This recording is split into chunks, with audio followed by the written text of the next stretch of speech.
Hello, Global Theater. My name is Gerry Fialka. Today is June 20, 2025. Want to thank Rob Grant and his amazing podcast, I'm Probably Wrong About Everything. Please subscribe. Also want to thank Irene Kirka for introducing me to today's guest, Moritz Eggert. Now, you could probably pronounce those best much better than I did. How do you pronounce Irene's name, first of all? It's Irene Kurka. Thank you. And how do you correctly pronounce your name? That's Moritz Eggert, but I think you did a pretty good job. Pretty good, Moritz. Yeah. Moritz, it's an honor and a pleasure. The first question is, where are you calling in from? I'm calling in from Munich, Germany, where it's pretty hot today, and it's now a nice summer evening. Very serene atmosphere outside. And I greet Venice because my cousin lived there for a long time. I've been there, and I'd love to come again. Very cool. I hope we meet in person someday. What is the best thing for a human being?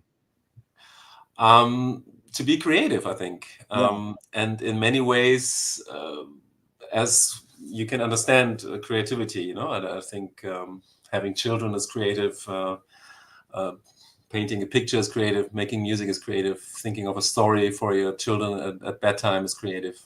And I think that's an important thing. What's your favorite form of information? How it comes into you? I hate the internet. So information, you probably mean senses, and I would interpret it as senses. For me,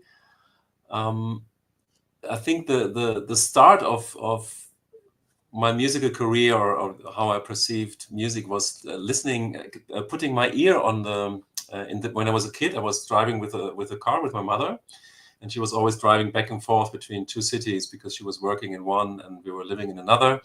So I was pressing my ear to the car window, and you have this kind of white noise, if you remember, perhaps. And I was listening to that white noise, and in that white noise, I could hear music. And at first, I started hearing songs that I knew, but I could hear them really in this white noise. And then I started also to create my own songs in my head. So to answer your question, I think hearing in my head, I think is the most interesting way for me to receive information from somewhere, whoever knows where it's from. That's beautiful. So was she not playing the radio or CDs or No. I mean, she was listening to a lot of music. My mother gave me a really good, very, very eclectic musical education because she loved listening to classical music, to Miles Davis, to Beatles, whatever. But no. In that instance, I actually didn't have any music, and I found that in the white noise, I could hear any music I wanted. And at some point, I realized that I created the music myself.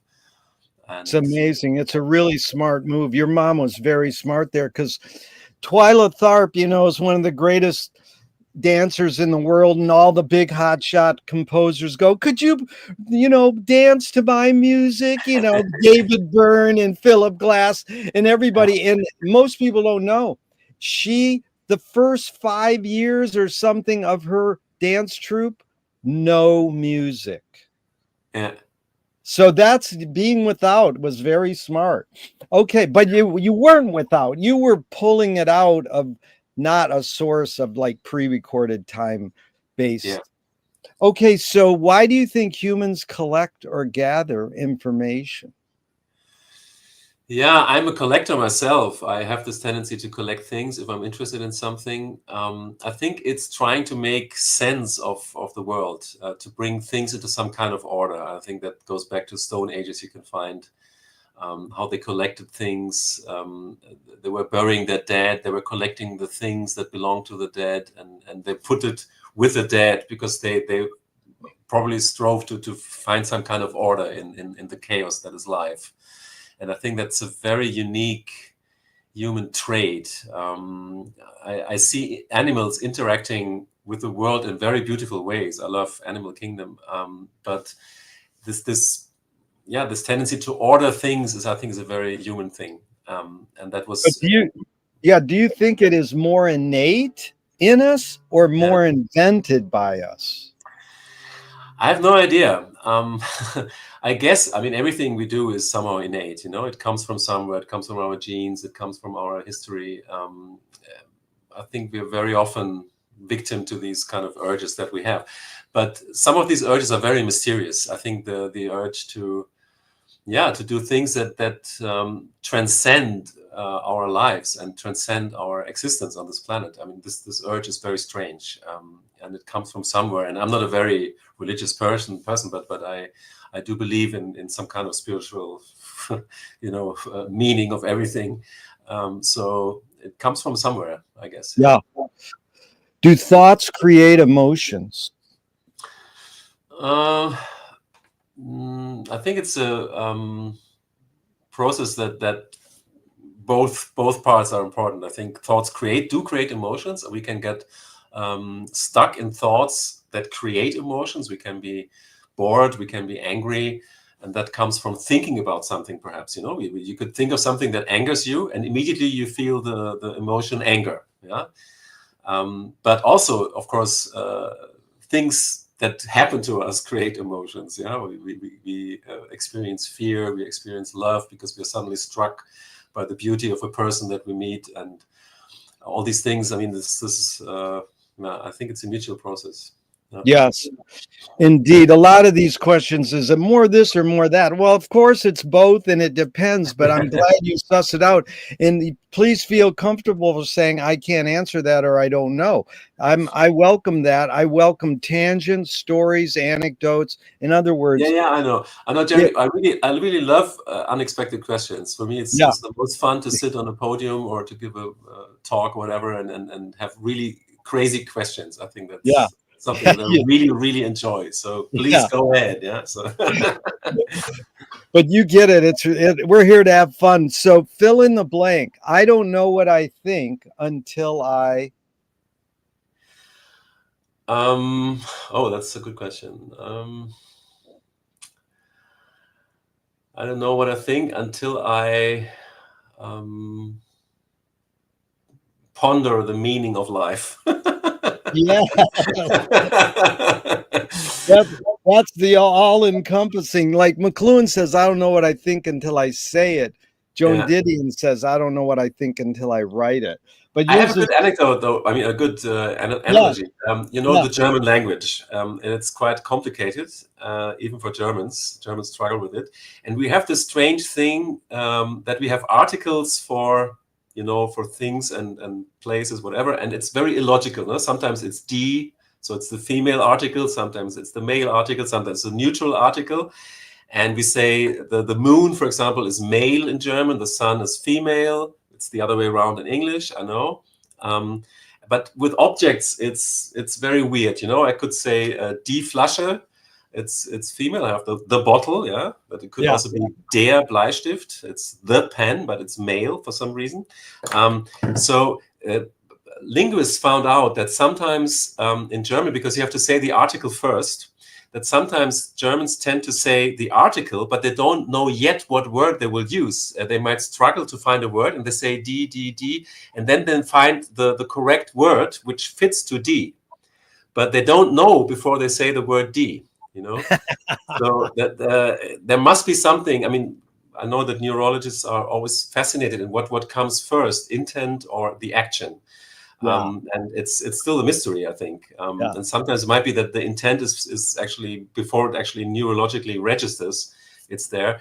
So every language, I'm fascinated with languages. I'm really bad at speaking them, but I'm fascinated by the concepts of language and how they influence people to think, and how Chinese people, for example, have a completely different way of understanding grammar, and because they use the science, as you know.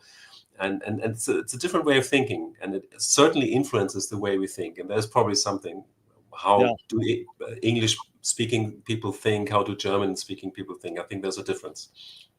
Yeah, you're touching on a lot of where we're going to go, but I study etymology deeply, like every day, go to etymology online to find out where words came from.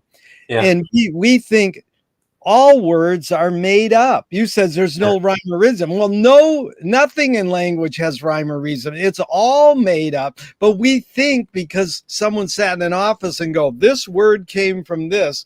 And my favorite is, it says, of unknown origin. It's like every word is of unknown origin. You just made up some pattern.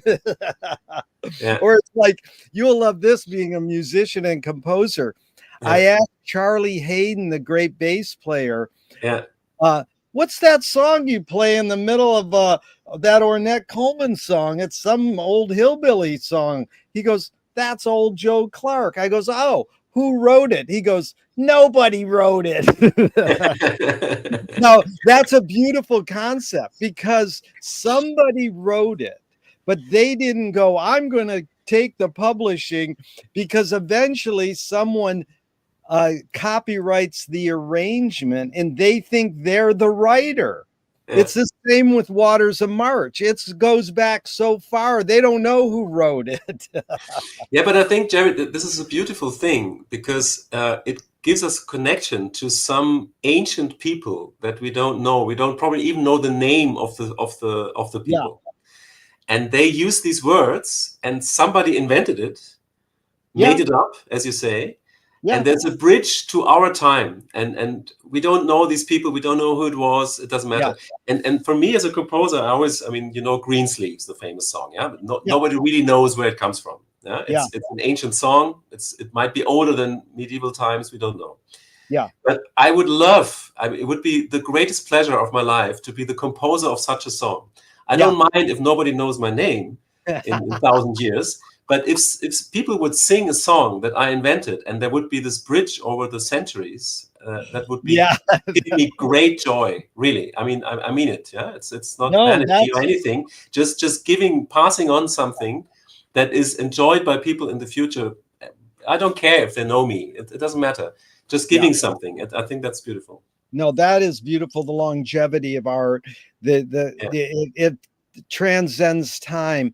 I'm obsessed with funk music, and I ask people, who are your 3 favorite funk guitarists, and they give me I know the survey so deep now, but one guy said it all. He goes, whoever played behind Joe Tex, it didn't matter his name. He just said whoever that was. And to me, being so obsessed with names, John Cage, blah, blah, we're obsessed with names. James Joyce says in Finnegan's Wake, love thy label as thyself.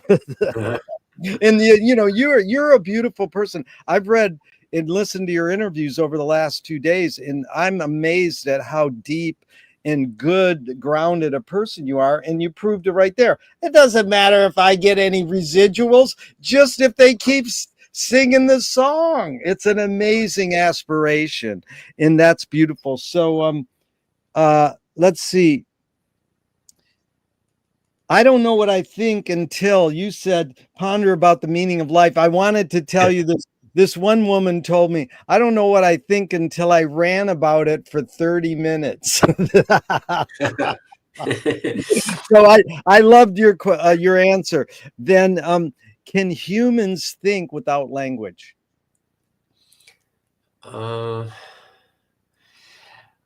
I'm sure they can, because otherwise we wouldn't think as babies. We don't have language. We just have emotions. Probably memory begins with language, because then we start to collect meaning. We start to collect the meaning. Before that, we just live. And we are probably envious later on in our life of that state where we were just living for the moment and just experiencing, pain or joy, just unfiltered, without reflecting on it, without categorizing it, without naming it. And that is probably what in many religions is paradise, is the original Garden of Eden, is before we lost our innocence. The moment we give meaning to things, it makes us, of course, human. It brings us technology, it brings us development, it brings us social security in a way, because we begin to interact with other human beings. But I think we were happier before language, probably. Yeah, beautiful. 2 things. My friend invented the word splitteracy. When we invented printed language, we it was all over with. We blew it because we split the right and left brain. Yeah, Before that, we weren't solidifying things and go, this is the way it is. And then yeah, print language says this is the way it is. But it has services and disservices. yeah, But bringing up babies, I was really happy because uh, just recently in the New Yorker, they wrote an article like neuroscientists saying, do babies have dreams inside the mother's womb, or do you have to have experience before you dream? So it's an interesting thing, just your hunch. Do you think babies are actually having dreams inside the mother's womb, or do they have to come out and have some sort of experience before they can dream? I think I can answer that because I know people who are blind, and some of them are blind all their life. They have never seen anything. So they say that they have dreams, and they also see things in the dreams. They even use the word seeing. Yeah. So that would prove to me that babies have dreams. Yeah. Well, that's really interesting. One of my favorite keyboardists in the world, Mats in Sweden, he played with Zappa when he was like 17. He's unbelievable. Blind since birth, and his partner Morgan, they played together for almost 50 years. They can communicate like ESP. But Morgan says, what is, what Mott sees? He sees empty. So he doesn't see black or white or color because he never saw it. But if you put your hand in a bucket of water Yeah, and you feel the water, then you pour the water out and he puts his hand in the bucket. That's what he sees is empty.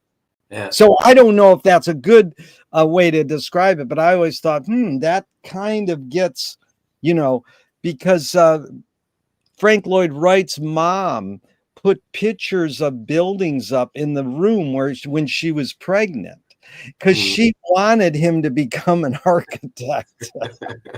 And so did the pictures seep through her skin, or did her mind putting him up seep down into him, or was it just a coincidence he became an architect because she forced him to or something? yeah. And Gerry, I'm a composition teacher also, and so many parents bring their children to me when they're very young, and they say they are composers, and Yeah. you wouldn't believe how often they are wrong. and, and they really want their kids to be composers, and they also played music for them in the womb or whatever. Yeah.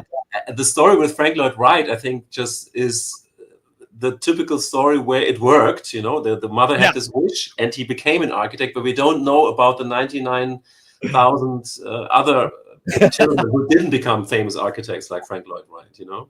Mozart for me is like the perfect example. It's like the good example of a prodigy. But you, as a musician, how many people are declared prodigies, and very, very few of them really become something, in the musical world. Many suffer, many fail. It's actually very sad sometimes, that the people, they put the pressure on you. You are the prodigy now, and it's so often it doesn't work.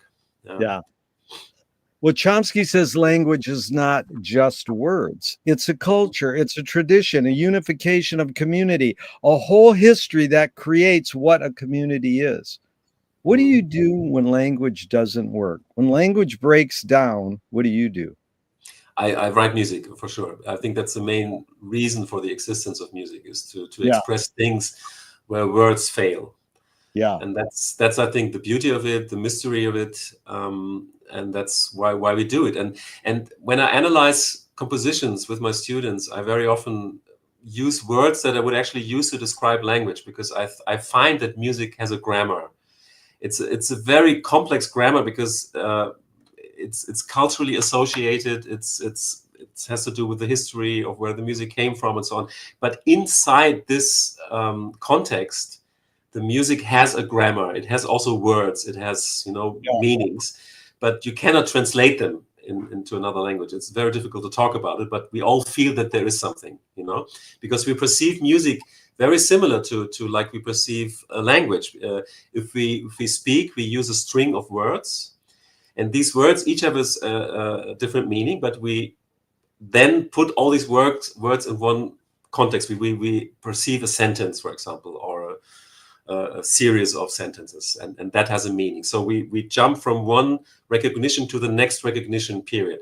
And music works very similarly. Either it's kind of a meditational flow, like very often in Asian music, or let's say with Phil Glass or Steve Reich, it's kind of a developing flow. But even that we perceive as a kind of structure, because we recognize certain signals, and even minimal composers use signals to show us that a new part will begin now or something, you know. So that is for me very interesting, this language aspect of music. Yeah.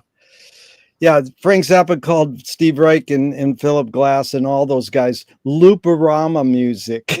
Yeah. I have a funny anecdote, because you requested anecdotes. I have a funny anecdote about Steve Reich. Please. So I was in Ghana. I was invited there for the Goethe Institute, and I did some concerts. And you know, Ghana is this wonderful African country with a fantastic drumming culture and percussion culture. You know, they have like the greatest drummers in Africa. West African drum music is really legendary. And you know that Steve Reich always says that he studied there, and that he studied with the famous master drummer in Ghana. And I was there, and I actually met the famous master drummer in Ghana who taught Steve Reich, and asked him, so how was Steve Reich as a student? I'm a big fan of his music. So how was he? And he said, no, he was sick all the time. I didn't see him once. So he didn't like he didn't take the food well, you know, and he was always sick. So I never saw him, you know, but that's good. That's what I want. I love storytelling. Because, you know, here's a stupid question, and in essence, there's no stupid questions, because if you don't know something, that's why you're asking it. Yeah. Who's better, Steve Reich or Philip Glass? I think they both have their qualities. I usually, composers have a bit of a snobism and usually say Steve Reich is the more interesting composer, because he's the more downtown intellectual composer. Yeah. And I like his music very much, actually. I mean, the pieces which were very influential for me. Yeah. And I had a kind of arrogance towards Phil Glass a little, but on the other hand, I have to say that Phil Glass has done some extremely original stuff. And he has created a very original sound for himself. It might be repetitive, and it might be a bit, you know, in German we say Kunsthandwerk, you know, when something becomes a bit manufactured. But that's something that Messiaen did as well. You know, Messiaen had this extremely original musical ideas, and then he just repeated them. Which you mean? I'm hearing that as Messiaen. Olivier Messiaen, yeah. Olivier Messiaen, yeah, the guy who listened to the Verve. He invented the craziest music, but then he basically stuck with it. You know. Oh yeah. He just repeated it. So I probably would be bored. I'm more of the Stravinsky type. I mean, I'm always curious. I want to discover new things. So, you know, but for Glass, I mean, he has done some really impressive stuff. Yeah. I'm glad you're being diplomatic and generous as a human, because counterculturally correct, I ask people as a joke, who's better, Philip Glass or Steve Reich? They go, Steve Reich. Everybody knows that. And then my friend goes, Steve Reich never wrote a melody in his life. But here's my favorite answer. Who's better, Steve Reich or Philip Glass? Guy goes, Terry Riley. I love Terry Riley, though. I like him very much. Yeah, you know, Terry Riley, I saw him play solo piano, and it was like watching Keith Jarrett play. It was amazing. He was just But to go to a composer that we both like, Erik Satie, and everything you said post that, Erik Satie said, play like a nightingale with a toothache. You know, you wrote that. Now, to me, that is transcending, you know, the grammar, language, everything you talked about. Yeah. So your observations of humans in general, are we more thinking beings or more feeling beings? You always ask these questions where there is always a middle ground, because if we were only thinking beings, I think many things would work much better.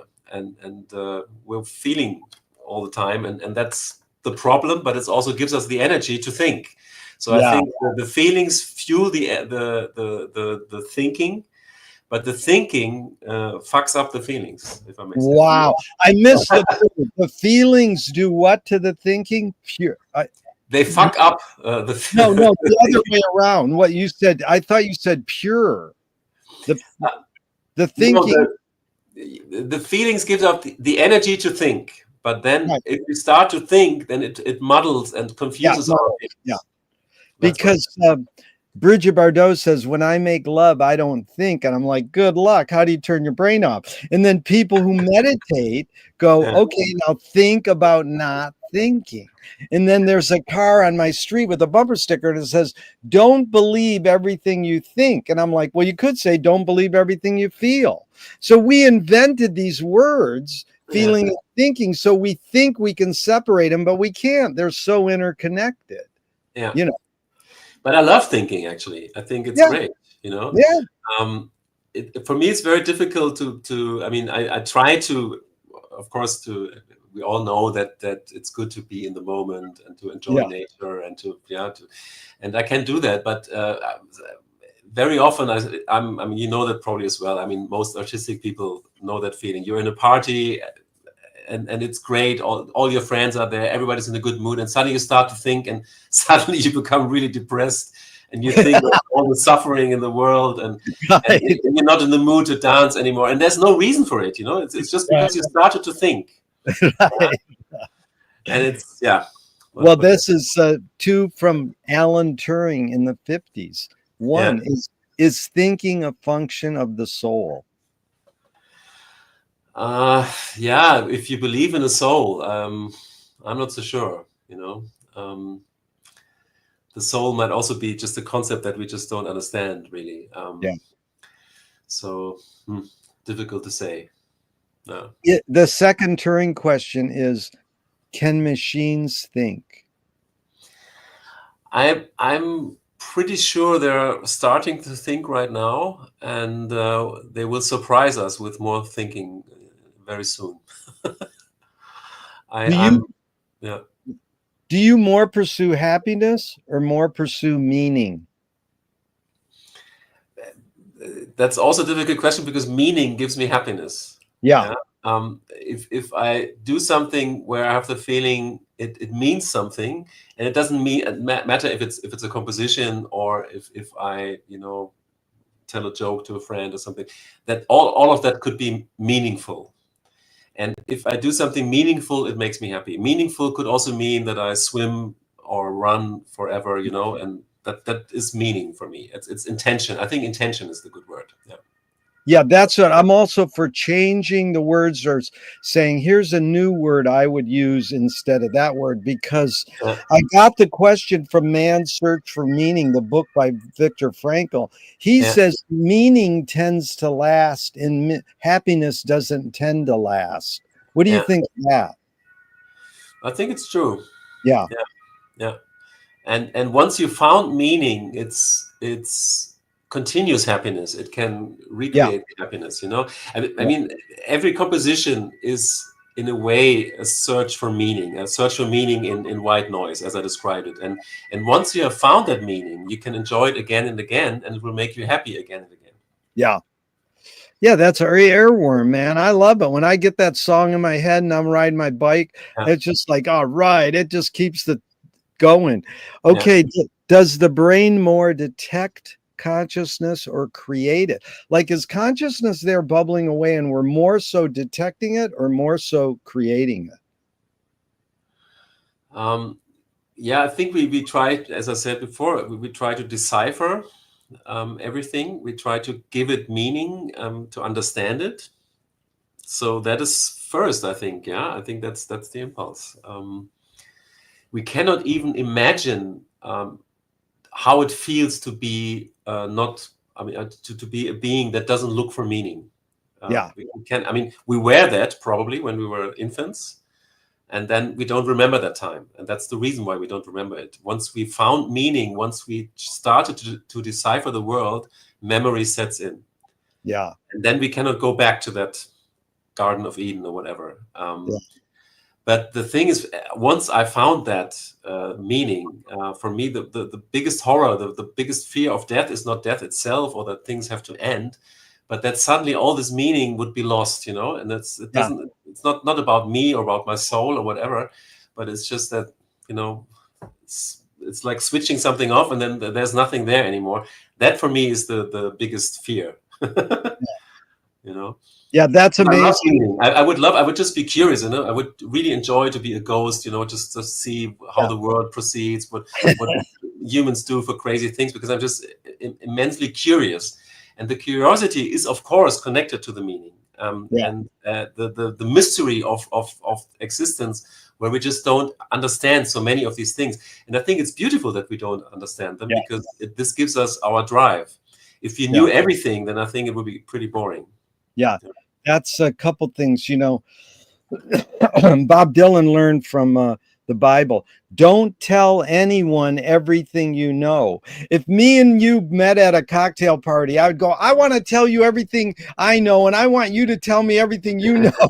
And then the mystery word comes up so often in Yeah. your interviews, and I love that. Yeah. And Auden, the poet, said, the mystery of art is that we don't know if it activates or pacifies us. So that could be cool. You chilling out, pacifying, coddling us could be good. Activating us, making us go do dance or protest could be good too. But we don't know the mystery of art. We want to think we do, but you know. I think for me the mystery of art is that it's probably a survival tactic also for Yeah. humans, because we are of course very prone to act on our impulses, and you know of course the situations where you suddenly have an impulse, where fights happen or something, people beat the shit out of each other, you know, because of impulses. And for me, creativity and art is the wonderful possibility to create something that I call a wild space. It's like a wild space in our imagination where we can we can act out all the things that we might do on impulse, but we don't do them really in reality, but we do Yeah. them in our mind. Or we have a theater play, or we have a song, or we have a painting, whatever. And that is the wild space where we put that, and we can actually play through different, ideologies or whatever ideas, but nobody gets hurt. That's the beautiful thing. Yeah, we can do it all in our head, but we don't impose that on other people. We don't enslave them. We don't abuse them. Yeah, I mean, we know that there are many artists who were also abusers. I mean, that's another topic. But in theory, art is a beautiful, very sacred space of where nothing happens that is of consequence, and that is why it's so beautiful. Yeah, because we can create models of the world. We can think, and science and art, all of this is connected. Having a theory, for example, in science is very similar to having an idea in art. And this idea might become some kind of meme or gather importance. And influence a lot of people just by being there, but it's never real. It's just it's just something that happens in our heads. Amazing. Now you said the word, just to be clear, wide space. Wild, like where the wild things are, wild, W-I-L-D, wild. Exactly, space. The wild space. Yeah. This is what I call, what I use as a term for my students. That they have to somehow tackle this wild space, and it can be anything. It can be aggressive, it can be beautiful, it can be emotional, whatever. It can be very abstract. It's whatever you make of it. Yeah. I wanted to tell you a story that always creeps me out, but it's that we're so dedicated. This kid jumped up on the stage at a movie screening in Colorado in the middle of like the Joker or something and shot 14 people. And then this is horrible. But then some of the people in the audience went back and said, we want our money back. We want to see the rest of the movie. How could you ever want to see the rest of that movie when that thing happened to you? Because they're dedicated to that ritual of watching a movie. They want to see what happened. So it's like, I can imagine even going near the theater again, or ever even wanting to go see a movie again. Like, that's a crazy story. I never heard that. Yeah. So I would have thought that they would be traumatized for life. They would never enter a cinema again. Yeah. Exactly. Yeah. What is faster, speed of light or speed of thought? There's probably a physicist could answer this very quickly. I have no idea. Your hunch or your guess? Yeah, I would say that neurons are probably slower than the speed of light, but I'm not sure. Yeah. Okay. There's a poet, Audre Lorde. She goes, "You can't dismantle the master's house using the master's tools." Her colleague Yvonne Rainer said, "Oh, you can if you expose the tools." What new tool do you suggest? And I'm not implying it has to be tangible. Is this question connected to science more or to art? It's really, again, you put in the context you want. I'm basically asking, what tool do you most gravitate towards? I mean, you've already sort of said that, writing music, but that's a fine answer. But it's, if you want to, sometimes I ask these questions with cute quotes before. Yeah. You can apply the quote if you want, dismantling the master's house, exposing the tool, and you can apply the word new if you want. But it's basically, what tool do you most gravitate towards? I think exaggeration. Oh my God, that is great. No, because art is about showing things. And I find it's very interesting, because I remember very well when I was a student, and I remember the what inhibitions I had, and how insecure you were as well. And I if I talk to my students, I very often find, when they show me their pieces, that what they intend is not clear enough, because they haven't exaggerated it enough, because they understand it, they write it down, and for them it's clear. But it's a different thing if you tell it to somebody else. Yeah. When we engage in conversation, we use hand movements, we stress certain words that are important to us, like this. Yeah. And you have to do the same in music, and that is, exaggeration is like being an actor on a theater stage. You're in a big theater hall, and you're playing a scene, a very intimate scene with your wife in bed, perhaps on the stage. But of course, you have to talk loud. Yeah, it's not like in real life. You have to talk loud, even if you're lying in bed in this intimate scene. And so, also in composition, I very often find I have an idea, but I have to really make that idea big, which doesn't mean it's loud or tutti or whatever. But I have to really exaggerate it to make it clear. And so, exaggeration is the tool I use to decipher my own art, but also to understand where others, where I analyze the art, how do they exaggerate? What methods do they use to bring over their point? And that is something where I learn from. Yeah. So that is an artistic tool for sure.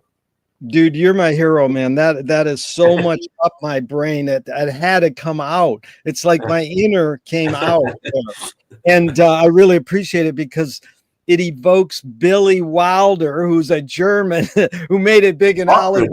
Austin, yeah. Oh, Austin. It was Austin, but we take him as German. Sorry, I'm glad you correct me. Billy Wilder said, "Make the subtleties obvious." Yeah. Which is a sort of a way of saying exaggerate. Absolutely. I mean, Billy Wilder was a genius. I mean, I'm in awe of him. He also said, "I just hope they like my movie as much as the popcorn." Okay. Asking this tool question, someone finally went, "Well, what about a toy?" So now I ask, what toy do you gravitate towards? What new toy or toy do you like or gravitate towards? I mean, if you say the word toy, of course, you perhaps know that I'm a board gamer, so I gravitate towards board games and strategy games, and so that's something. If I'm browsing the internet, that's the thing that I will react very strongly, like new games from my favorite game designers and stuff like that. So, but toy. Yeah, I mean, I can be very obsessive. If I discover something that interests me, I start to spend a lot of time going to into a really deep dive into it. So when I discovered whiskey, for example, I had to buy like hundreds of whiskey books and go to lots of whiskey tastings and stuff like that. And then after a while, if this obsession then is at some point it is grounded. Music was for me an obsession like this. I didn't want to become a musician or composer. Actually, I was musical. I knew, but I had so many other interests. I wanted to become a horror film director or something, those were the things that interested me. But when I started getting interested in music, that was when I was around 15 years of age, I became so extremely obsessive that I actually flunked school to practice. I had read somewhere that Horowitz had practiced 10 hours of piano every day. So my goal was to practice 11 hours every day. So I didn't go to school, I practiced and practiced. But of course, this obsession didn't last like this, but it formed the basis of what I do now. And anything, if you ask me what will be the new toy, I don't know. I might be fascinated with pigeons in a year or something. I don't know. Yeah. It could happen. Yeah. If there's something that really fascinates me, I started swimming, for example, like only 1.5 years ago, and I'm now an obsessive swimmer. I'm doing open water swimming competitions, and I train with a really harsh Bulgarian swimming coach who is always telling me how bad I am to become better. And wow. It has become an obsession. And if you had told me 2 years before that I would ever do that, I would have never guessed that. Yeah. No, that obsession thing, I hope we'll get into that deeper, but that's funny practicing, because I weaned John Frusciante, the lead guitarist for the Red Hot Chili Peppers, in this very room I'm sitting. When he was like 16, he would come over and I'd turn him on to P-Funk and all this stuff. He practiced 8 hours a day. Mm-hmm. I mean, that's why he's so good. But, we don't know if that some people have a natural or that need to practice over and over. And that's been explored in literature recently. But tell me, what do you worry about when you go to bed at night? Oh, I worry about all the things that I didn't do during the day. And so I'm a really bad sleeper. So I have to. I'm a bit. I can see it now with my daughter. She's also my mother. I mean, I think I inherited from them. My mother can only sleep if there's a radio on or TV on. She needs to have constant input, and then she drifts away to sleep. And I'm very similar, sadly, and it's not a good trait. I know that. So very often I listen to YouTube videos just in the background while I'm sleeping. Something, I need energy around me. It's even with composition. I found that the best place to work for me, I found when I was in Guanajuato in Mexico on the plaza, and the main plaza, and there were just hundreds and thousands of people and lots of energy, and I was sitting on a bench, and that was the ideal place for me to compose, because that was the most inspiring for me. I know that Bruno Maderna, I don't know if you know him, this Italian composer, he composed while watching game shows on TV, and his family was around him, and he was composing symphonies and orchestra pieces. I don't know how they did it. Yeah, like Paulo Coelho wrote The Alchemist, said the same thing. I got to be in a busy office with shit going off. And one of those great classical guitarists says, I practice in front of the TV because there's something else going on. Yeah. But McLuhan learned from Ezra Pound, the poet, that artists, musicians, are the antennas of the race. They're broadcasting and detecting the hidden psychic effects of our inventions, so we might learn how to cope with what we don't like about our inventions. So I asked you the question McLuhan probed his whole career. Why do we ignore the hidden psychic effects of our inventions, even though the artists are broadcasting them to us? Yeah, the artists don't ignore them, and they tell stories about it. I mean, there's lots of examples of literature, opera, whatever, where of course the inventions and the things that change society, that change our whole culture, were the topic of the pieces. And I think it's again, I mean, we're always ending up with things where it's difficult to say where does one begin and where does the other end. You always ask questions where you say, is this first or is this first? And it's a mutual process. Right. I think there's a beautiful saying by that's one of my most favorite quotes by Kurt Schwitters. Yeah. The Dadaist, and he says that it's kind of, we are chronicling our, exactly, yeah, that's wonderful, yeah. Every period, every period must redeem itself because it suffers in itself alone, yeah. but So we have to decipher. Yeah, what does that mean to you deeper? Because I was blown away. I never have had anyone quote to me, Kurt. He's one of my favorite artists of all time. And I was like, this guy's quoting Kurt Schwitters. Oh my God, I'm in for a treat.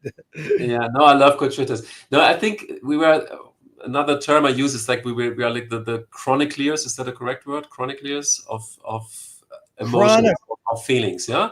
And every century, every epoch, every period of time has a different emotion, basic emotion. I think, you know. You can even look at art history and you see that there are different prototypes that are dominating that period. For example, I would say the period of Haydn, Mozart. These are both composers who are very playful in what they do. You know, they take the things, they collect notes, and then they play around, and it's just about the playing. Then there are epochs where it's more about representation. Baroque music is more about representing something. Renaissance music is really like rediscovering, like rejuvenating. I mean, from the shambles of the plague, you know, just starting art again. And you can feel that is the major topic of that period. And as artists, we have the responsibility, in my opinion, to really try to feel what is our time telling us, what is the unsolved problem of our time, what is the suffering of our time. This is what Schwitters means, you know. Every time has its own kind of suffering. I think the suffering of our time now is loneliness, disconnectedness. I mean, of course, confusion probably is a big thing. I think we might, at some point in history, we might go down as the confused age, you know, because things were speeding up so fast that we don't really understand what happens anymore. In earlier times, I think people were also confused. They also had anxiety and whatever, but they were still relatively grounded because things were proceeding at a relatively slow pace. Right now, we are talking, we don't know if at this point the singularity has happened and some AI has gained conscience. It could be, you know, we don't know. It could be that in CERN in Switzerland they just found the God particle or whatever. It can happen any day, you know. It's like the speed is amazing, and we are confused. And in the confusion we act very stupidly. And this is also why we have probably also earned the term of a stupid age at the moment. Yeah. You mean we're confused, we're lonely, and that's why we ignore that the artists are broadcasting this to us. The arts are broadcasting that very, very clearly. And we can tell. I mean, every time has its own feeling. I mean, I often give the example to my students. For example, the music from the 60s, which you probably are very acquainted with, you know, if you love funk, 70s, yeah.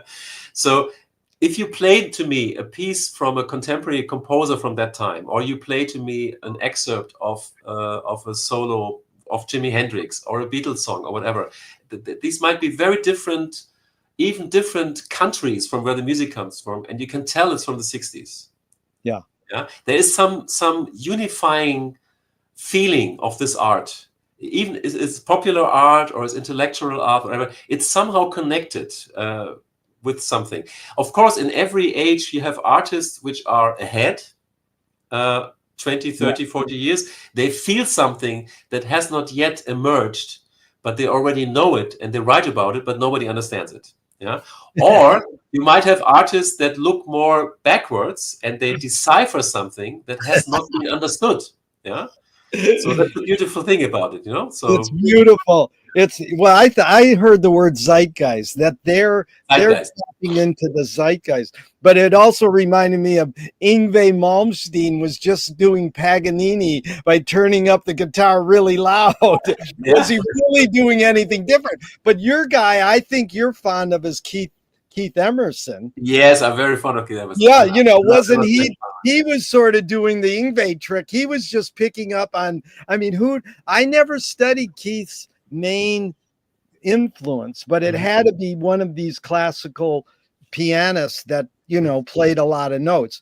But the sad thing, I had to tell you, I go to a bookstore almost 3 times a week Yeah, in Santa Monica, Angel City, and Keith used to walk in there, yeah. and I never got to run into him. But the sad thing is he lost his hearing, and you know how he died. He shot himself, and it's like, I know. oh Yeah, my God.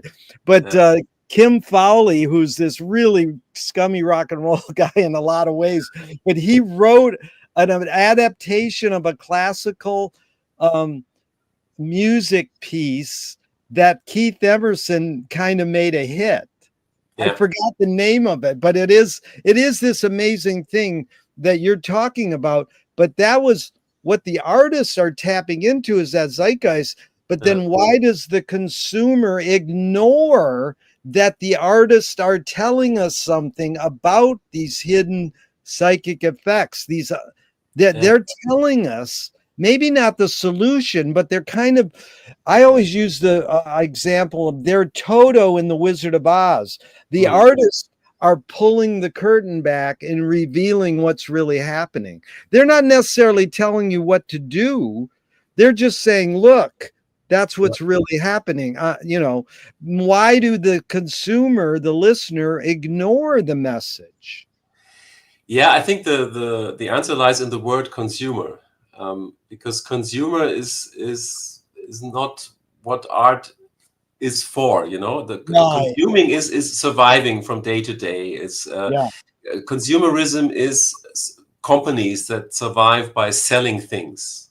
Yeah. Yeah, if that is the main, I mean, it's an old discussion. If that is the main impulse for the appreciation of art, then it's Yeah. it's lost. You know, art is survives by people who appreciate it, Yeah. by For people what the who art's decode for art it, by to say. people who collect it, by Yeah. people who Yeah. sponsor it, by Yeah. people who that. But that's not consuming. They Well, don't consume it; they preserve it. erase Yeah, erase that word. Say, yeah. why does the listener ignore? I don't think they ignore. Okay. Sometimes they decode it, but they don't understand that they decode it. And there are these. I'm endlessly fascinated by these albums that are misunderstood in their time, and 20 years later, everybody loves them. I mean, like Pet Sounds from Yeah. Beach Yeah. Boys or something, And Yeah. and today, I mean, I was listening to a lot of Beach Boys today because of Brian Wilson's passing. Yeah. And I love it. It's fantastic music. Yeah. And it hasn't been appreciated at all at the time because it was Right. way ahead. And now we listen to it and it seems like it's new. It's like from our Yeah. time. It's crazy. And that can happen all the time. So I'm not as pessimistic. I really believe in humankind's ability Yeah. to preserve beautiful things. And that is actually something that I love about humans is when they make music, when they write stories, but also when they preserve stories and when they, when they collect it and when they try to make sense, and appreciate it. That's when people are beautiful, I think. Yeah. Hero with 1,000 Faces. It's an amazing thing you just said. Yeah. Do artists have moral obligation? Yes, I'm absolutely positive of that. Yeah. Yeah. We should have, because if art loses that moral compass, it usually goes down a really bad way. It's if I think of all the artists that sold themselves to Nazi ideology, whatever, it destroys, for me, it destroys the art. Yeah. And also, if art is instrumentalized, by politics or whatever, so there must be a moral compass. I mean, in addition, also I think that people should have a moral compass in general. I mean, I appreciate it Yeah. if somebody doesn't drive over me with the car because he thinks it's fun, so you should have the moral obligation to not do it. And also, as an artist, I should have the moral obligation to not abuse other people, for example, or Yeah. all these things. And sadly, it still also happens with artists. And then very often they get away by saying they are artists. And that's a really lame excuse, I think. Definitely. Yeah. Are you more afraid of new ideas or more afraid of old ideas? I love ideas in general so much, even the bad ones, because as long as they are ideas and they are in that aforementioned wild space, I can appreciate all ideas. You can look at the craziest things. I mean, of course, the Chants of Maldoror, one of the most horrible, sadistic books ever written as a literary experiment, and it's you would never want that this book becomes a reality. You would never want that the visions of H.P. Lovecraft of elder gods that don't care about mankind and want to destroy us. We don't want that to become a reality. But it's beautiful that somebody thought about it. That's an amazing beautiful point. that somebody thought about it. So I'm not afraid of any ideas, but I'm afraid of ideas becoming a reality, of course. Yeah.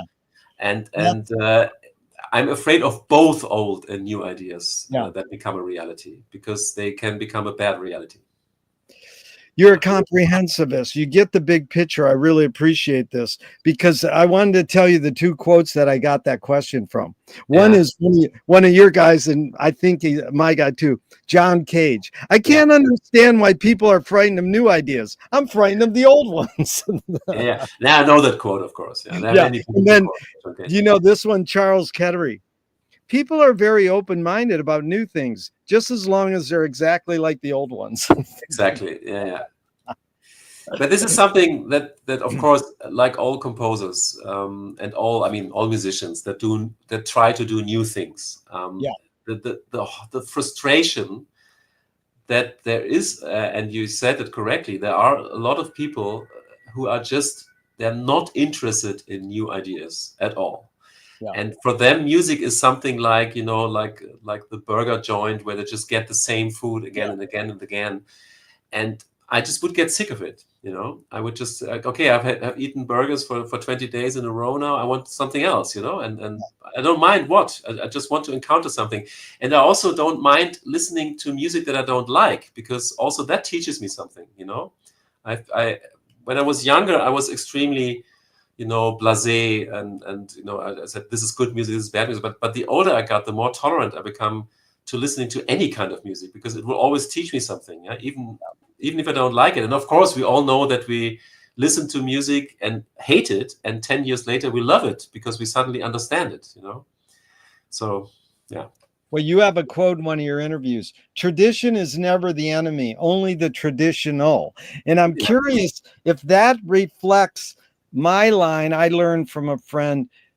That person is rooted, not retro. They're rooted in the blues, but they're not just a retro blues band. So is that sort of the same sentiment? Yeah, exactly. That puts it very beautifully. I think the roots are something that is just fantastic, because as we talked at the beginning, everything is connected, of course, and there is no, even European, American, Asian culture, it always also comes from somewhere, and it's all interconnected. And so I don't find roots to be problematic, and I think it's a beautiful thing to feel that connection to some humans, whatever.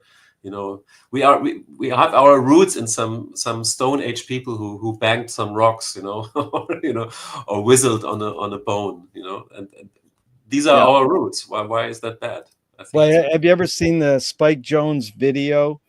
He's got, here's the beginning of music, and it's two cave guys hitting a rock together, and then it developed to Dixieland, and then he shows you the history, and then Spike Jonze came along, and then it shows two guys banging two rocks together again.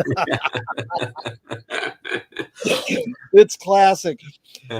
So I wanted to go back to your Kurt Schwitter's quote. Thank you so much for every period must redeem itself because it suffers in itself alone. It suffers in itself alone. That is, it's so deep, his wording, so concise. Here's the quote that Louis Bersani wrote, the poet critic, on Mallarmé, the symbolist poet. And I'm curious if this is similar and your thoughts on it. Mm-hmm. The very crises which threatens the writing of poetry sustains poetic composition. Yeah. Yeah, I understand that. I think it's a very good quote. Yeah. But it means what? Does it mean, oh, I have to go, what am I going to write is what's going to enable me to write it? I'm not sure if that's what he's meaning, because he's saying, see, there's two words that people don't like about that is crises and threatens. So the very crises which threatens the writing of poetry sustains poetic composition. Yeah, but I do understand it, and I can tell you why, because I have another anecdote about my teacher, Wilhelm Killmeyer, who was a fantastic composer, a pupil of Karl Orff. And I was 21 or something, and I was suffering from love, pains as you usually do at that age. And I was complaining, professor, I'm really not well, and I also have a compositional crisis, and I don't know what I do. And then he just like patted me on the back, and he said, you should be glad you still have crises, Oh, yeah. and I never forget that, because from his perspective, he was 60 at that point. He was longing actually to have this kind of, Sturm und Drang crisis, Yeah. And I understood that, and so I'm telling that anecdote to my students also, because they very often also tell me about their crisis, and I tell them you should be glad, and make something positive about it. It means that something is happening that you have to solve. Yeah. And of course, in the greater context of what we are talking about, the crisis of the world is inciting us to create art, but in this process, we're also recreating that pain. So that must be part of the process to create art, because otherwise it's meaningless for the world, which is full of pain, of course. Yeah. So it has to have that element in it, but it can also transcend it. It's healing. Music is a healing therapy, but this is it's one step beyond. You can take it to Tom Waits. Yeah. I like beautiful melodies telling me terrible things. Yeah. The world is a hellish place, and bad writing is destroying the quality of our suffering.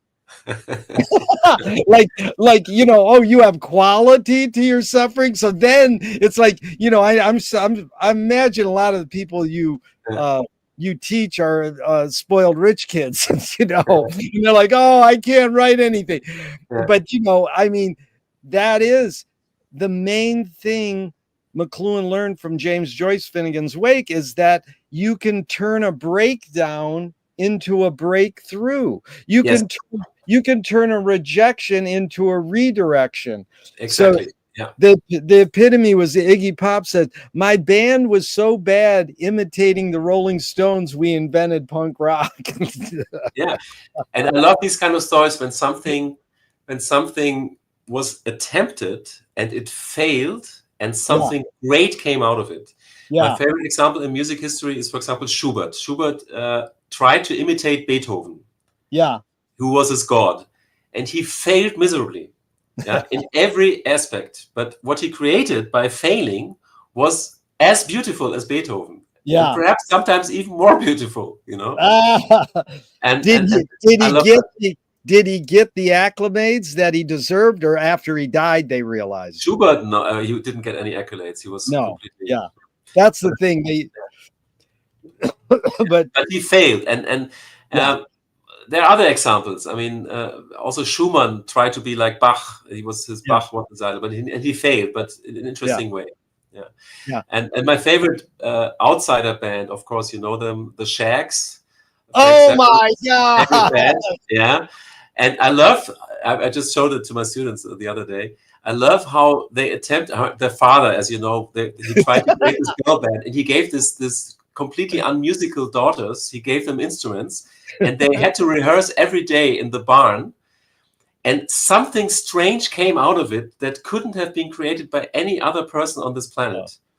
No, it is. And that is also, I love that, it's music out of a musicality, but it suddenly something actually happens that is very, very interesting musically, Yeah, you really nailed it, because that is the greatest, Frank Zappa's quote on the back of the album says, "Better than the Beatles even today." Yes.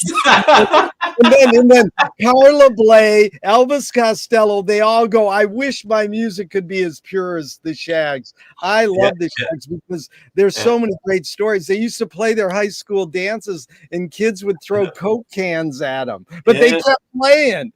But you know what's amazing? What's amazing about the Shags? I mean, superficially, many people think they cannot play the instruments and it's really bad. Oh no! But if you listen to the recordings, and they haven't been done with overdubbing or something, they were recorded like they were played. And we of course we love that the drum set is playing in a different rhythm of the other girls. But the two girls who sing, they sing in perfect unison. In perfect unison, and actually try to transcribe the melodies of the Shags, and the melodies are from the tone material. It's very simple, but if you try to memorize it as a musician, it's super complicated. I had this complicated score because da da da da da da.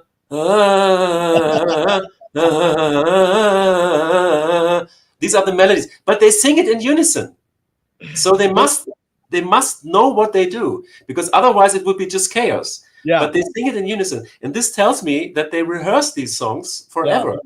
And it kind of clicked, and that is amazing, actually. And that is ability. That is actually talent in a way. No, there are two things.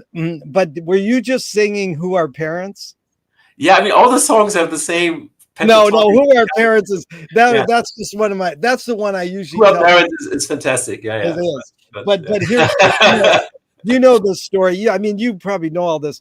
The dad took him to the studio, and the engineer goes, "Don't you want them to practice?" And the dad goes, "No, I want to get them while they're hot." So then the other one is back to Motz and Morgan, these amazing musicians.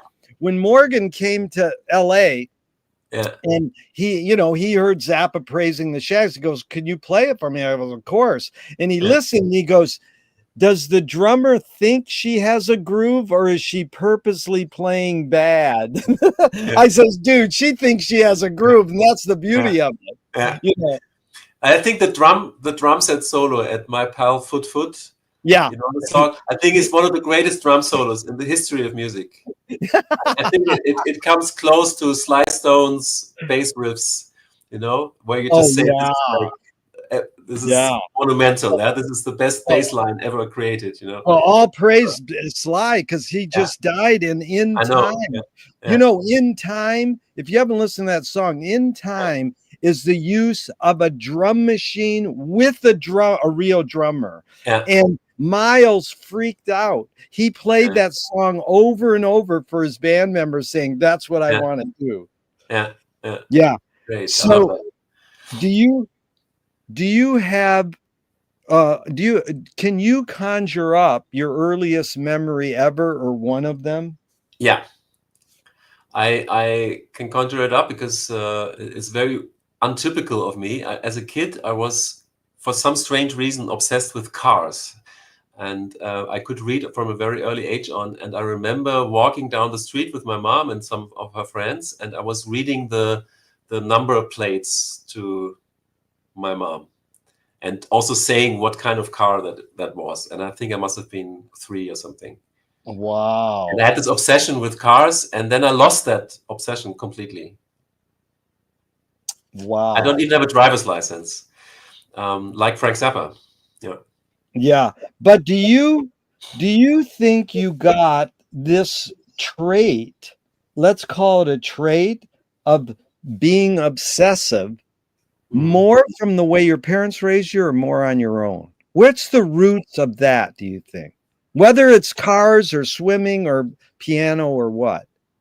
Yeah, I think it's a bit genetic heritage. My mother is also very obsessive, and my grandfather was extremely obsessive, was also a collector. So I can find many things that come Yeah. from there, but also from my father. So yeah.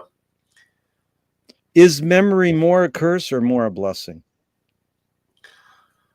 Yeah, I'm happy enough to not have really traumatic memories. I haven't experienced something that is really soul destroying, and where I would wish I could not think of it anymore.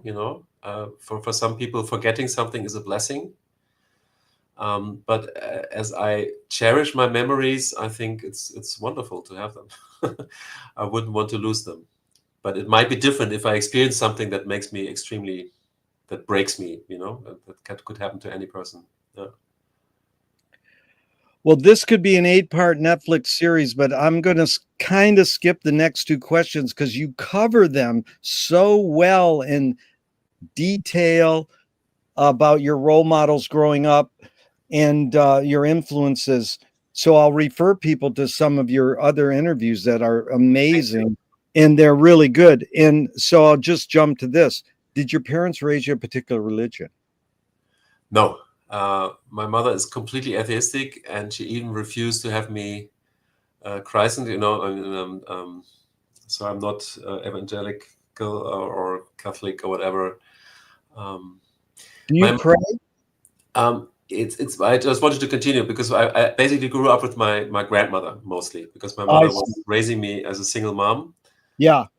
And so she didn't talk about religion at all. But my grandmother was obsessed with religion, although she was not religious, but she was like interested in the philosophy of it. So she was reading the Bible all the time, but she was not she didn't go to church or whatever or pray, but she was just fascinated by the New Testament, especially, and constantly talking with me about it as a kid. I know. So I was Jesus and was very, very present in my childhood, but I never went to church. And then when I went to church, there was like this kids introduction, whatever, and there was this I remember there was this priest who was telling the story of the resurrection of Christ, and I was a very cheeky little kid. So I interrupted him and I said to him, so I know the trick, because I understood it as a kind of magic trick, like he pulled off a magic trick, like he pretended to be dead and then he just appeared again. So I thought it was a magic trick, and that was the end of my religious education because I was thrown out. He threw you out. That is funny. Because did your grandmother kind of tell you about praying? Because the next question is, do you pray? And so did she say, oh, I'm reading you from the Bible? Was she saying prayer is No, something? she never prayed, and she She was didn't also pray not, again, she was not religious. She was really interested in the in the philosophy. But do you? philosophy, and also the history of the Bible and how it was Yeah. translated and interpreted and so on. Of course, we all have some kind of inner voice that we talk to, and there are moments, to be honest, where I kind of talk to something that perhaps is a god Yeah. or whatever, because we sometimes we are scared or we need guidance or whatever, and that's I think a very human thing to do. What I don't like are the rituals of religion. I mean, I understand where rituals come from, and I'm also accepting rituals. I mean, I can understand that people need them, but I find them in extremely stifling. So I sometimes actually really get I feel like I don't get any air if I'm in a church ceremony or something. And sometimes you have to be there, and it kind of depresses me a little. But it's just something that is not for me. I can tell it gives something to other people, but I could never pray with other people or recite the same things. So that is something that doesn't attract me a lot. I have to Right. Because I have to tell you this one. I've asked people this years now, 40 years, 1,000 interviews. And I say, what religion were you raised? I dropped it and they would go, some religion name, and then they checked out between 12 and 18. Almost everybody check out. And then I say, do you pray? And then they'll say, oh, I'm not religious, I'm spiritual, blah, blah, blah. And then this one woman a couple months ago, I go, do you pray? She goes, yeah, for parking spaces. Which is funny because the next question is as stupid as that. Yeah. If God does exist, what would you like God to say to you after you die? After I die? Yeah. What would you like God to say to you after you die? I would like him to say, let's play a game. Yeah. Because then I knew that something happened after death. You know, there would be something to do. Yeah, because 90% of people go, you did a good job. I'm like, come on. That's all they want to hear is God saying that. I like it when they say welcome. But I also want to tell you, my friend did a interview with Zappa from the grave, and it's like, so I don't believe in that, but so what? It's very astounding, because the question that he came up with was, so what does Edgar Varese think of your music? So you can imagine, Frank's dead. He was walking down the hallway in heaven, and there's Edgar Varese's room. He knocks on it and he goes, Edgar, and he knew, at 12, he was his hero, and he wrote him a letter, but he never really, and Frank is a Edgar Varese wannabe. We all know that. And so he's basically got three choices. Edgar would go, Frank, sit down. I'm glad you ripped me off. You did a good job. Or he'd go, your music wasn't that good. Or get the fuck out of here. You ripped me off. But coming back to my answer, of course, I didn't mean let's play a game like in the Saw movies. I didn't mean that. I don't even know what that means. Yeah, no, it's this horror film series, and there's this serial killer who always catches people and then tortures them, and he says, let's play a game. I didn't mean that. Okay, but you put it into let's play a game, meaning a board game? Whatever, I mean... You mean, let's share an experience together. Yeah, let's discover new things, Yeah, well, that's like mine. Mine would be, let's jam, dude. Exactly. Yeah. No, the thing is, once you have that thing that we call consciousness, we also have curiosity, and then that curiosity is insatiable in a way. And for me, having this curiosity is the biggest joy of life. Yeah, because it every day I get up, I'm never bored, because I know that there's always something that I can discover. And so my biggest wish would be that after my death, I could continue to discover things in whatever form I am then. Yeah, that would be my dream. That is much better than being an angel with wings and sitting in a cloud or something. I want to do things. I want to see things at least. And in the great song goes, if you don't have dreams, your dreams can't come true. Exactly. Yeah, that's of course true. Yeah. But so some dreams should not come true. There are things. I mean, many people have a big personal wish, and it destroys them. The dream destroys them because it's the wrong dream. So you should be careful of what you wish for or what you dream. Yeah. But again, let's go to this. You're a positive thinker. You celebrate joy in the creative spirit. Did you get that more from your mom and your grandmother, or on your own? Being a positive person. I think both my mother and my father. I mean, my father is not with us anymore, but he was a very positive person. Also. Yeah. Yes, from a very difficult family background, I think he made the most positive out of it. And my mother is I mean, she's still alive, and she's quite an energetic person, and she's I mean, she's of course she's also sad sometimes, and so, but she's extremely positive towards life, I think. I think that's something that I have from her. Do evil people exist, or does evil use people as a vehicle? I don't believe in an evil entity. That I think that's a cheap excuse of people who fuck it up.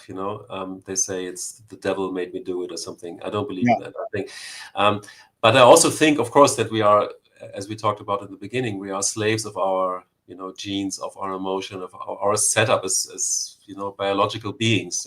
We experience hunger, we experience lust, whatever, and we act on impulses.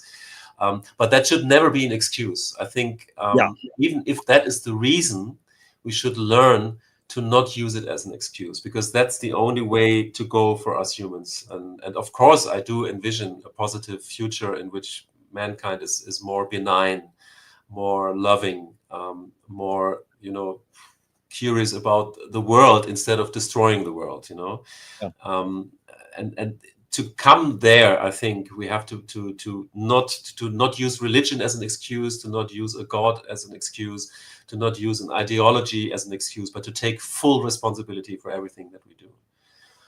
It's really good. Yeah. I wrote an essay recently called "Can Art Stop War?" and it's based on Maria Gimbutas, the archaeologist, and Rian Eisler wrote Chalice and the Blade. And it's basically, we're more hardwired to be cooperative beings than we are to be violent beings. And most people think, well, we're hardwired for violence. It's like, no, we're more hardwired for cooperating. Exactly. And that is something that I always dislike, about apocalyptic movies. Apocalyptic movies, they show the world after the zombie invasion. And usually the trope is that people revert to becoming animals and they kill each other for food or whatever, And, if there really was a zombie invasion, I think people would stick together, They would get their act together, actually, because there would be an outside threat. And people of all races and colors and ideologies, MAGA supporters and Democrats, they would stick together to fight against the zombies, I'm sure. Yeah. Because that's human nature. That's actually our biggest survival trait, is that we can cooperate under dire circumstances. Yeah. It's just if it's too peaceful that suddenly all these urges, sometimes go into bad directions. And this is why there's always periods of peace and periods of war. That's but I mean, the book Better Angels, where there's an analysis of how has violence evolved over the centuries. And the author found, I don't remember the author's name right now, but it's a book about the history of violence. And he says that actually we live in the most relatively, in our surroundings, in the relatively most peaceful times in the history of the world. Even though there are school shootings, there are terrorist attacks and whatever, but we live in more peaceful times than in the Middle Ages or something. We experience less violence in our daily life, and if that is a trend, then I have some hopes for the future. But of course, there will still be war and stupid people doing stupid things to each other. Yeah, and that, I think Steven Pinker says that too. But this is, you anticipated, you have ESP, the next question. How do you advise someone to deal with an enemy? And I'll set it up. Alan Watts says, if you acknowledge your enemy, you empower them. Coppola stole from The Mob and the Samurai. Keep your friends close and your enemies closer. JFK said, forgive your enemy, but don't forget their name. And Fellini says, I need an enemy. So it's a lot of prompts. The basic question is, how do you advise someone to deal with an enemy? But first, how would you respond to Alan Watts? If you acknowledge your enemy, you empower them. I think the latter is very, very true, especially when you react in the way that your enemy thinks that you will react. That will make you suffer even more. I think that he will use that, or she will use that. I actually have a situation where I have enemies, political enemies, cultural political enemies. We have this German royalty society, which is called the GEMA, which is the equivalent to the ASCAP, for example, in the US. Yeah. And they basically trying to abolish classical music completely. So it would change the way royalties are handled for classical music. That would mean that classical composers would basically not exist anymore in Germany. Yeah. And they cannot survive anymore, because the royalties, how the GEMA works in Germany is very intricate to the system. So our composition fees in Germany, for example, are lower than the rest of the world, because the GEMA, the way the royalties are handled,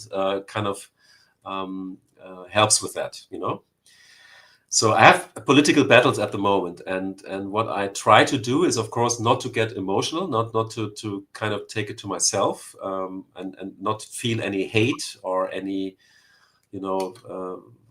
violence building up in me, but trying to do the things that my enemy will expect the least. This is Yeah. my philosophy. If he provokes me, I won't get provoked. Yes. If he tries to be secretive and manipulative, I will be as open and as a book. I will say what I want to do, and I will do what I say. Yeah. So that's, I think, some of the things that I try to deal with. But of course, it's always a difficult situation to have enemies. And my philosophy is also, if you have an enemy, try to find a way to make peace with them. Yeah. That should be the first thing. And I remember instances where I was fighting with, I mean, not physically fighting, but fighting with people. But now they're very good friends. So it can happen. Yeah. The American Indians, indigenous, say your enemy is your best teacher. And that's, the art of war says, a teenager who does jujitsu and judo told me this. He said, the best warriors don't even fight the battle. Yeah. They know how to cut it off before and make peace. It's like, don't say stop war, just say make peace, because that's, you want to be a positive. But the follow-up is Nassim Taleb saying games were created to give non-heroes the illusion of winning. In real life, we don't know who wins or loses, but we can tell who a hero is. My friend said villains don't think they're bad, they want control. Heroes want freedom. And Gregory Bates, in The Anthropologist, says if the criminal gets caught, does he go, whoa, my criminal skills weren't up to snuff that day? Or does he go, I did something morally and socially wrong? So again, it's a lot of prompts. You can go wherever you want, but the basic question is, does punishment work? Gerry, you put 5 different topics and prompts into this question. I know. Moritz, you're the only other person who listens, because one person said, dude, your quotes don't fit your question. But it's basically, about, the first quote is, in real life, we don't know who wins or loses, because, the country club jail where all these bankers get thrown into, they just get their hands slapped. Does that do anything? So I mean, like if your child gets bullied, then how, it's sort of like, how do you deal with it? You said, don't feel heat, don't feel hate, don't get emotional. But if the supervisor of the school goes, oh, well, we have to, do something to the person who's bullying your kid, it's basically kind of rehabilitation versus punishment. What do we do about, Yeah, another topic again. I mean, bullying is a topic that is very close to me, because I was bullied a lot in school. And I have horrible memories of that time. And I hate bullies with a vengeance. This is like, really, for me, is the worst thing that people do to each other. But of course, we know that bullies are also created. Yeah, perhaps, they have horrible parents who beat them up every day or something. There's always a reason for it. And something you said before is, of course, the evil people think they are the good people. Yeah. Of course, the Nazis thought that they were doing something good. Yeah. For the people. And this is the real horror of life, is that many people really do believe that they are the good people, but they are the really bad people. And of course, we also know that sometimes there is a kind of evil in people where you cannot do anything anymore. People who are so sick in their mind that they become killers, or whatever.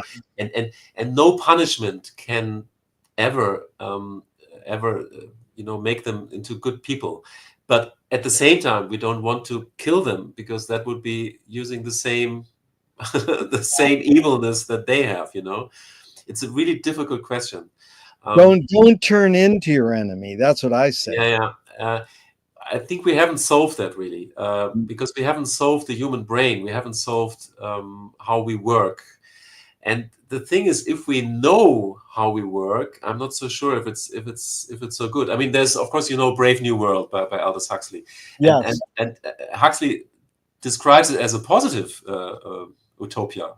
It's not a dystopia like 1984, which is always compared with, but actually he believed in a way that drugs could make people happier, and life more peaceful. And who knows, perhaps something like this will come about at some point, and then it might be horrible as well, and of course Huxley was clever enough to put both perspectives in his book. Well, I don't have I wish I had an answer to your question. If we had, we would be very happy, we would be very lucky. We haven't found that answer. But Moritz, you emphasized in all your previous interviews that I've explored that you're after new questions and new metaphors. That's exactly McLuhan's main thing he learned from James Joyce. And Cage nailed it. Does punishment work? He'd go, well, that's a very good question. I wouldn't want to ruin it with an answer. That's what John Cage would say. And so that's just the dialogue is helping move the project forward. In other words, we, like you're saying, well, we haven't come up with that. Well, we've tried rehabilitation. We've tried these things, and we're going to keep trying new things, hopefully, and not rely on the prison industrial complex to take over, where it's just big business, making money off of. Yeah, we have found some ways, though. I think culturally it's fascinating how many things were invented for exactly that reason, to prevent crime, to prevent bad things of happening. I think sports is one of them, the Olympics, whatever, soccer, football. These are wars that are fought without people getting hurt. If it's American football, of course, it's pretty bad. But I can understand. I think it's a beautiful cultural invention that we created this as a wild space again. To have battles, but they are of no consequence. And we decide that the next year we will fight these battles again, and everything is erased. Everybody can be the winner again. And the Inuit have this tradition when they have conflicts in the society that they don't use violence, they don't kill each other, because life is so valuable in the North. So everybody has to take care of each other. So they use these kind of shouting matches, as they scream at each other and they insult each other, and it's a bit like a rap battle, like a hip hop battle, and there's an audience. And the audience actually declares a winner in a way. Somebody will be better than the other person in insulting the other person.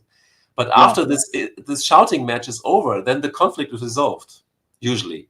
And I think that's a beautiful thing. That's fantastic. It's fantastic human invention to prevent people of killing each other out of hatred. And after that, the situation is resolved. That's great, I think. So sometimes I wish people would just scream at each other, and like Italian families, they're constantly screaming, but then they're also loving each other much more than other families. This is, in the black culture in America, African Americans call it trading the dozens. My friend who wrote the book that the new Dylan film is based on, he wrote a whole book on trading the dozens. That's insulting each other with as an art form almost. But I asked for 90 minutes and we're already there, and I would love to get into music with you, and I have so many deep delves into your talk about just the function of music, your talk about silence. I love how you go, I don't need silence. I can't wait for us to talk about, because one of your other guys, Monk, said silence is the loudest sound in the universe. So there's so many, Copeland, there's so many other, McLuhan has this great quote about music and culture, and I really want to delve into that. So why don't we plan one down the line? It can be 4 or 5 months down the line, and hopefully you can work it in because you're a busy guy.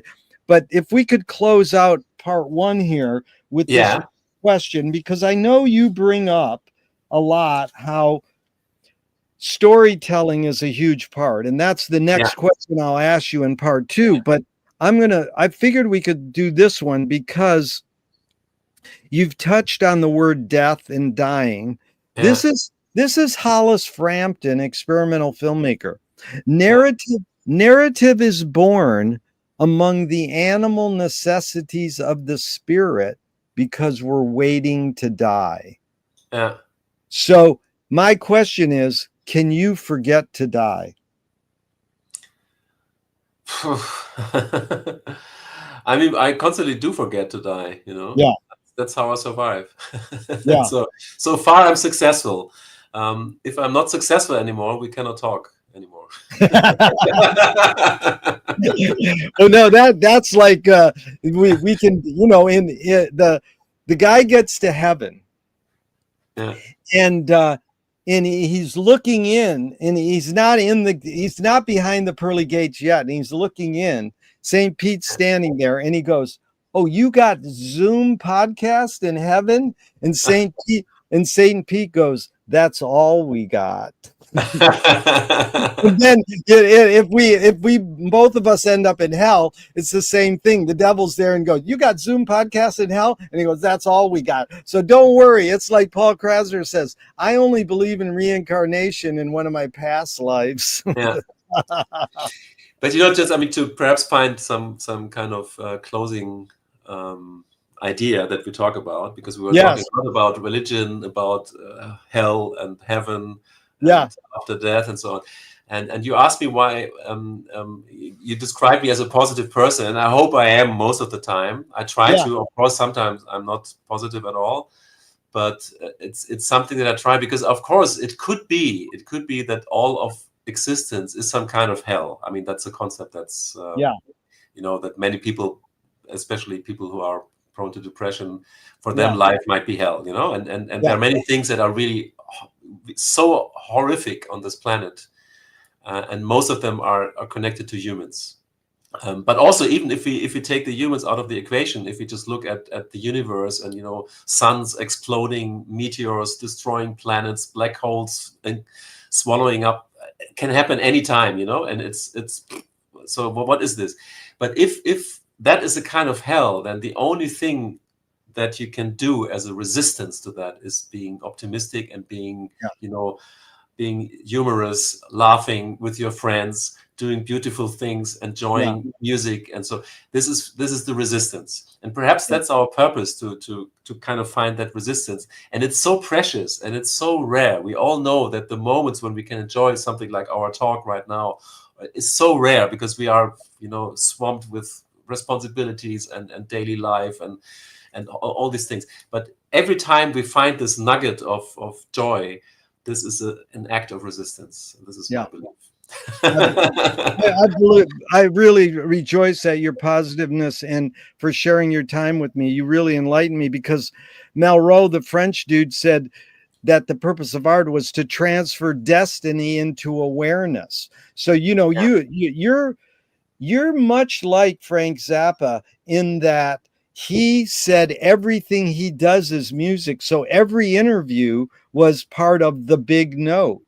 And I mean, your interviews are so, I was just amazed to prep for you, because I was like, he's already said it all. How can I get him to say anything different? And that's my objective, is to get people to jump out of their stock lines, because it's so easy to fall into your stock lines. And there's things like that you didn't repeat, and a few things you did, but it gave me a chance to go, okay, let's have fun. But I really look forward to part 2, because I think that music is much what Walter Pater said.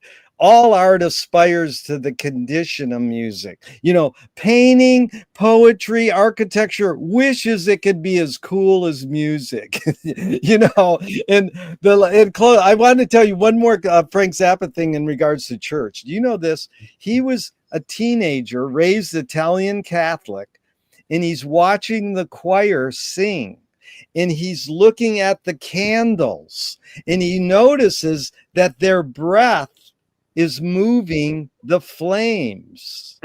The sounds coming out of their mouth moves the flames. So he said, "Oh, I get it. Music is air molecule sculptures." You know, like his hero was like Alexander Calder, you know.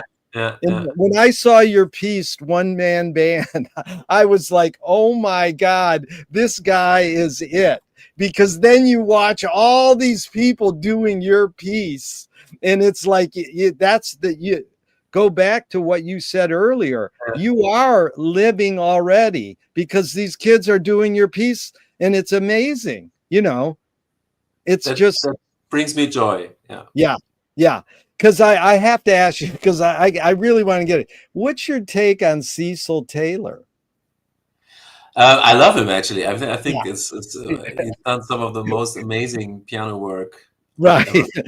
No, I because think actually Cecil Taylor, when I was studying, a friend of mine, Markus Schmidt, and me, we were both very, very big Cecil Taylor fan. Not necessarily free jazz fans, but Cecil Taylor was it. yeah. Because nobody played like him. No, I mean, see, he and you almost pronounce it like because Captain Beefheart called him Cecil Taylor. Cecil Taylor. but I was just leery because a friend of mine who writes soundtracks for Hollywood, because Yeah, I love Charles Ives, and yeah, there's a tape I have of Charles Ives, and it sounds like he's trying to be Cecil Taylor, and and so I asked this guy, what do you think of Charles Ives? Oh, he's amazing. And then what do you think of Cecil Taylor? He goes, that's bullshit. And I'm like, what?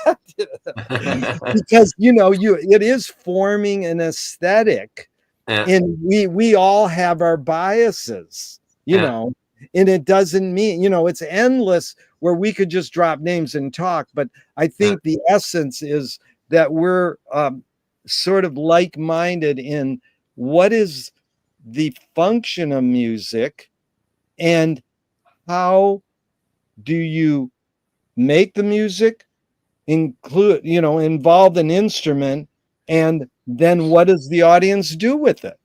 It's three different things going on there. yeah, yeah. And you know so well how to integrate them.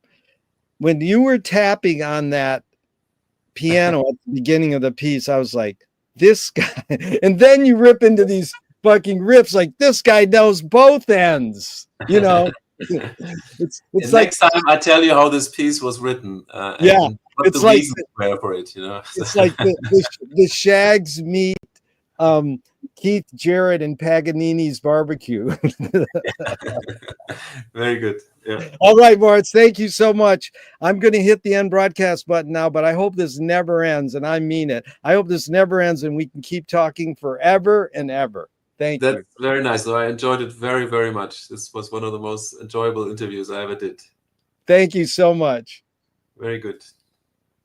Now go swim. I'm going to.